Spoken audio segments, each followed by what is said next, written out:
Slow down! Puro paddles. Guys! Yeah. Guys!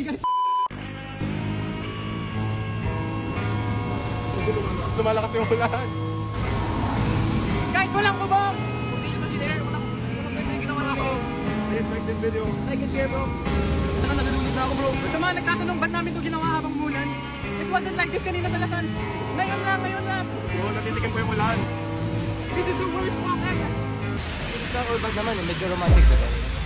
Sometimes you just have to enjoy the moment kasi minsan lang ganito eh. Guys, hindi ko na kaya, magpapayong na ako. Minsan lang ganito. Hindi pa yung pinakamalayo walk pero ito na yung pinaka-intense, bro. Bro, this ain't a joke, man. Okay, magre-rest muna tayo dito, guys. 3 hours later. Slow down! Ay, Diran! Slow down! Paano tayo makakalakad? Puro paddles. Guys! Okay guys, wala. Guys!